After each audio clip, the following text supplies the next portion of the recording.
तो अमृत कलश की रक्षा के लिए एक दूसरे से संघर्ष कर रहे थे। कौन? देवता और असुर।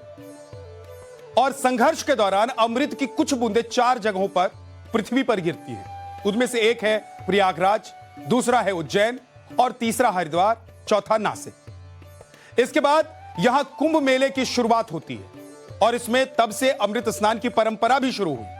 और इस परंपरा में सबसे पहला हक नागा साधुओं को दिया गया।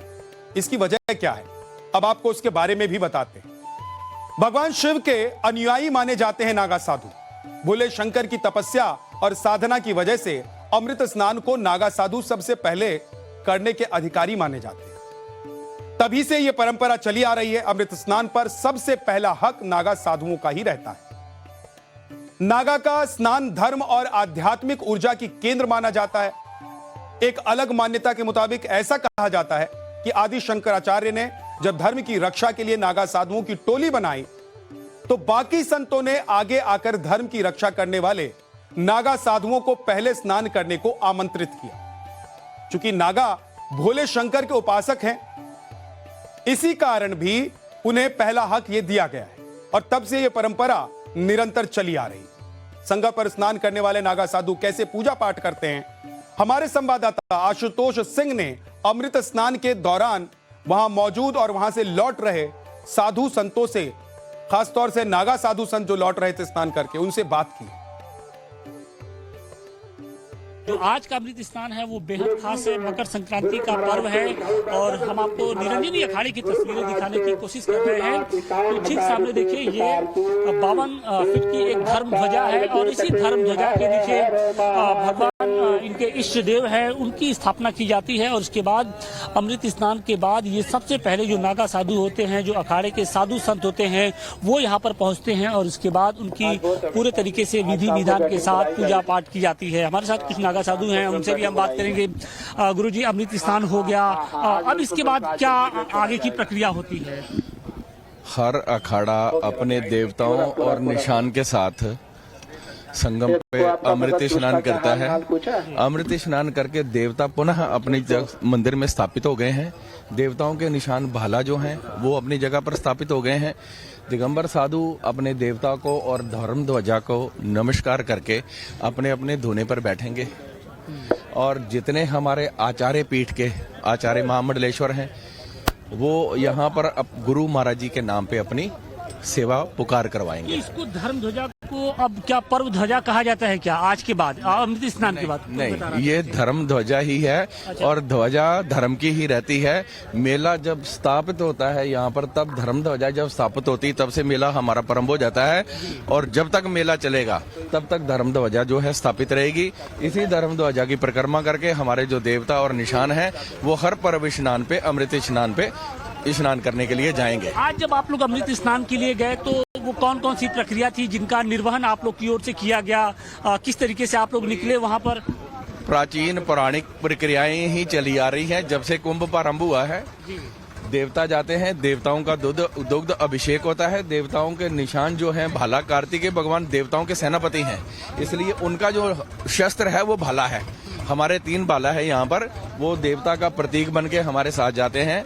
सबसे पहले देवताओं का जो है वो दुग्ध स्नान होकर के मंत्रोच्चारण करते हुए यहाँ से मंत्र वेद के चलते हैं और वेद मंत्रों से ही वापस उनका पहले देवताओं का स्नान होता है, फिर भाला का स्नान होता है, फिर उनके साथ जो उनकी सुरक्षा में नागा फोर्स है वो स्नान करते हैं, फिर मंडलेश्वर आचार्य मंडल के भक्त स्नान। और इसके साथ ही अब अगले 45 दिनों तक जो महाकुंभ रहेगा, कुछ इसी तरीके की प्रक्रियाएं होती रहेंगी। प्रक्रियाएं ऐसे होती रहेंगी। पर्व स्नान पे सभी अखाड़े जाते हैं अपने अपने देवता और निशान के साथ और देवता पुनः स्थापित होते हैं। यहाँ देवताओं की सुबह शाम पूजा आरती जो निर्विघ्न रूप से चलेगी 45 दिनों तक।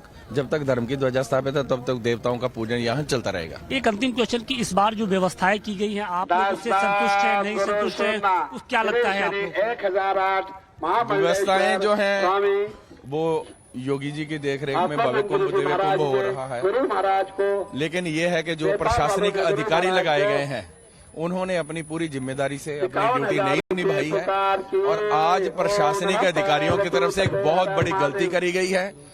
हर अखाड़े का जाने का और आने का रूट निश्चित होता है, लेकिन आने का रूट उन्होंने निश्चित नहीं किया, जिसकी वजह से अखाड़े आपस में जो है वो बहुत देर तक खड़े रहे।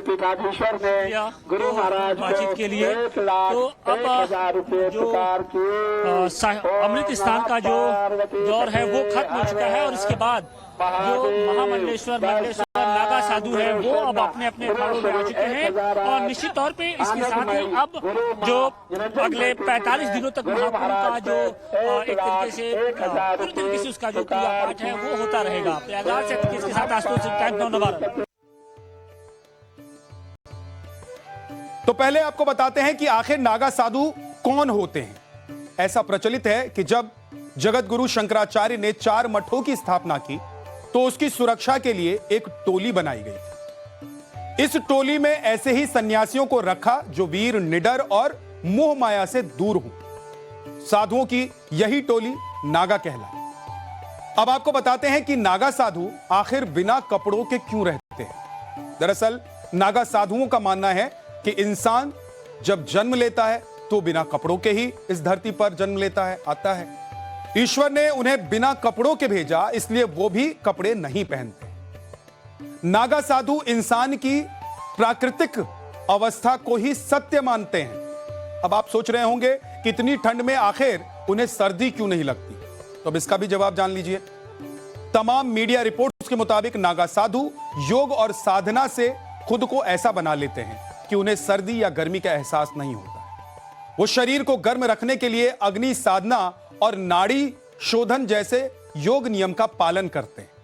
नागा साधुओं के लिए भस्म इंसुलेटर का काम करती है। नागा साधु शरीर पर जो भस्म लगाते हैं वो उनके लिए इंसुलेटर का काम करती है। अग्नि तत्व से तैयार होने वाली भस्म उनके शरीर को ठंडी हवाओं से सीधे संपर्क से बचाती है। नागा साधु अपने खान पान को भी ऐसा रखते हैं कि शरीर में गर्माहट बनी रहे, क्योंकि अक्सर ज्यादातर ये पहाड़ों पर ही रहते हैं और ठंडे मौसम में ही रहते हैं।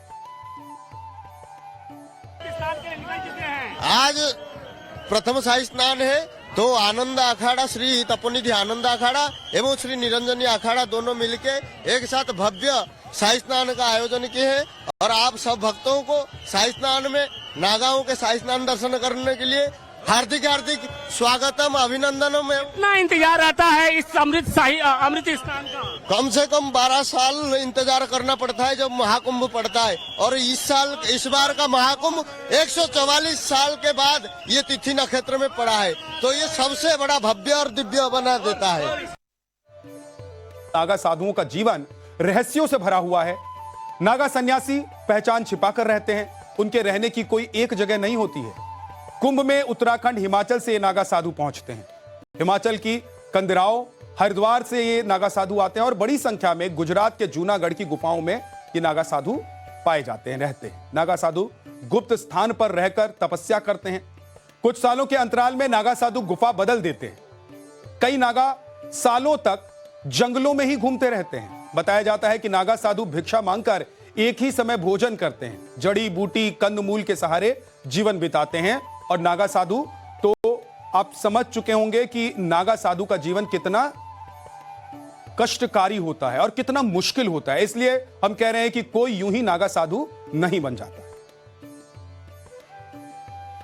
देखिए लगातार अखाड़ों का अमृत स्नान जारी है। अब ये पीछे आप जत्था देखिए किस तरीके से नागा साधु बड़ी संख्या में आगे चले जा रहे हैं घोड़ों पर सवार होकर, और सबसे आगे आपको धर्म ध्वजा दिखाई देगी, धर्म ध्वजा लेकर। और चूंकि अखाड़ों की जिम्मेदारी होती है सनातन धर्म की ध्वजा को आगे लहराते रहने की, सनातन धर्म की पताका को आगे लेकर जाने की। और ये देखिए इन महाराज जी को, ये शस्त्रों में भी पारंगत होते हैं और इसीलिए आप ये देखिए इनके रास्ते में एक एक हुजूम जब ये चलते हैं तो रुकते कहीं नहीं है। एक बार अपने अखाड़े से निकले, आरंभ हुए, कूच किया इन्होंने, फिर उसके बाद सीधे पहुंचते हैं ये जाकर संगम के किनारे।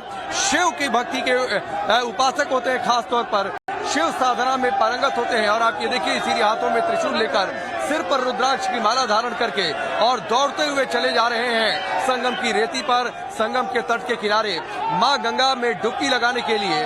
और आप ये देखिए मान्यता ये है कि जब साधु संत महामंडलेश्वर डुबकी लगाते हैं, नदियों का जल पवित्र होता है और इसके बाद उस घाट पर कहीं जाकर बाद में आम लोगों का स्नान शुरू होता है, लेकिन दूसरे कई घाटों पर दूसरे जो श्रद्धालु हैं, आम श्रद्धालु हैं, वो आस्था की डुबकी लगा रहे हैं।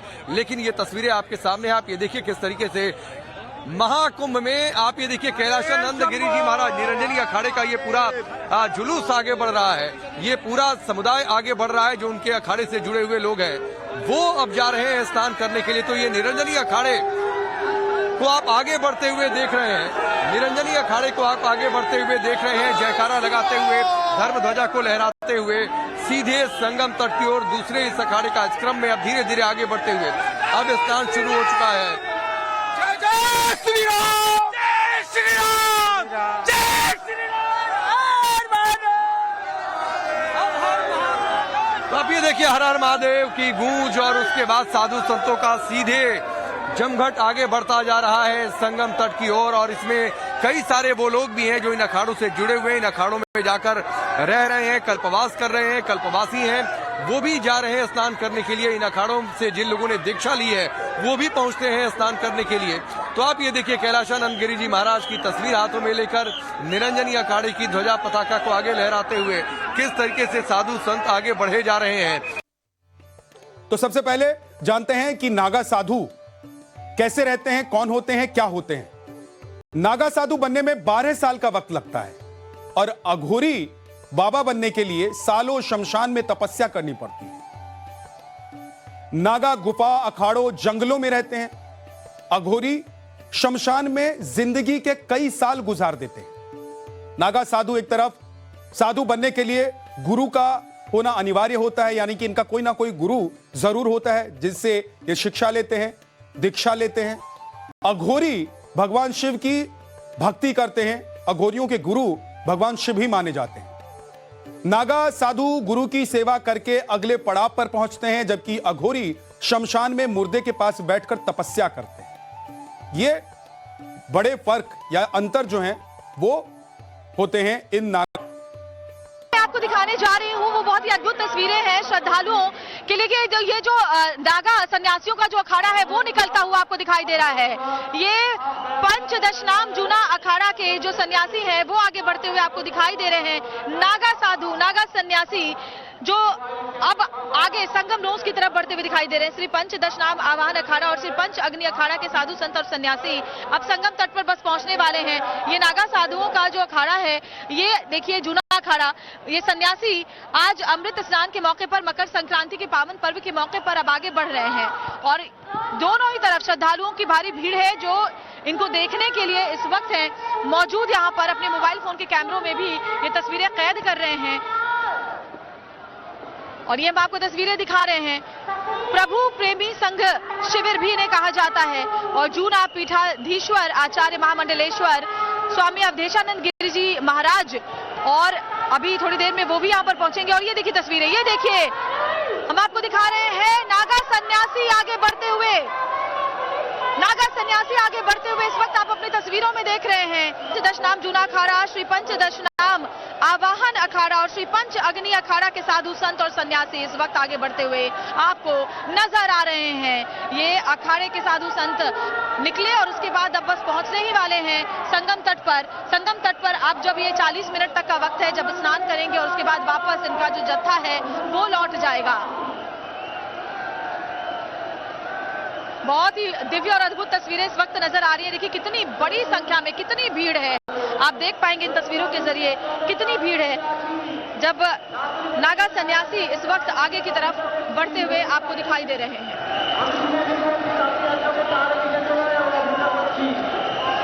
और महाकुंभ की ये तस्वीरें हमेशा हमेशा के लिए याद रह जाती हैं जब तक अगला कुंभ नहीं लगता, क्योंकि हर बार और खासतौर पर अगर आज की बात करें तो ये तो बहुत ही अद्भुत और महा संयोग है इस बार का, जब ये संयोग बना है 144 साल के बाद महाकुंभ का धर्मनगरी प्रयागराज में और नागा सन्यासियों का ये जत्था तेजी के साथ आगे की तरफ बढ़ता हुआ, दौड़ता हुआ संगम तट की तरफ, जिससे कुछ ही मीटर की दूरी पर अब ये तस्वीरें इस वक्त आप देख पा रहे हैं। देश विदेश के श्रद्धालु भी उनके साथ आगे बढ़ते हुए अपने छावनी से, अपने अखाड़े से ये निकले और उसके बाद अब आगे बढ़ चुके हैं।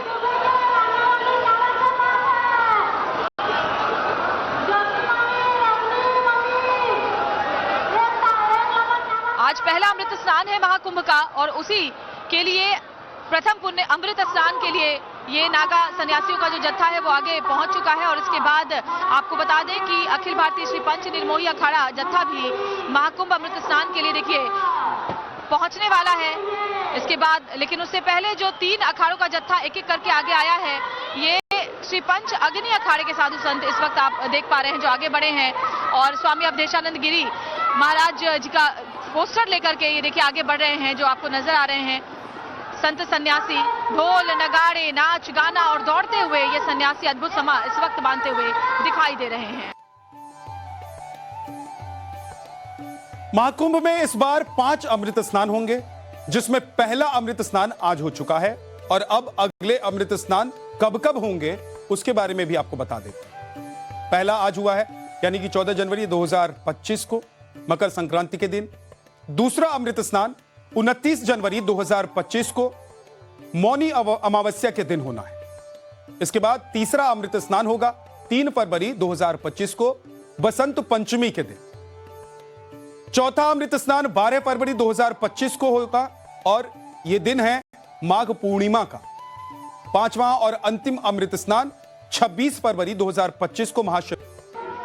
संगम नगरी प्रयागराज में आज मकर संक्रांति के खास मौके पर अमृत स्नान हो रहा है। मैं इस वक्त मौजूद हूँ पीपा पुल नंबर 1 पर जो अस्थायी रूप से बनाया गया है 2 महीने के लिए और इस अस्थायी पुल का निर्माण इधर इस तरफ से दूसरी तरफ घाट के जाने के लिए किया गया है। लेकिन जरा आप तस्वीरें देखिए कितनी बड़ी संख्या में जो श्रद्धालु हैं आज यहाँ पर पवित्र स्नान कर रहे हैं क्योंकि मकर संक्रांति पर पहला अमृत स्नान है और ऐसे में देश के कोने कोने से न सिर्फ बल्कि विदेशी श्रद्धालु भी आज डुबकी लगा रहे हैं। यहाँ डुबकी लगाने से लोगों का मानना है कि सभी पाप नष्ट हो जाते हैं, पुण्य की प्राप्ति होती है, मोक्ष की प्राप्ति होती है।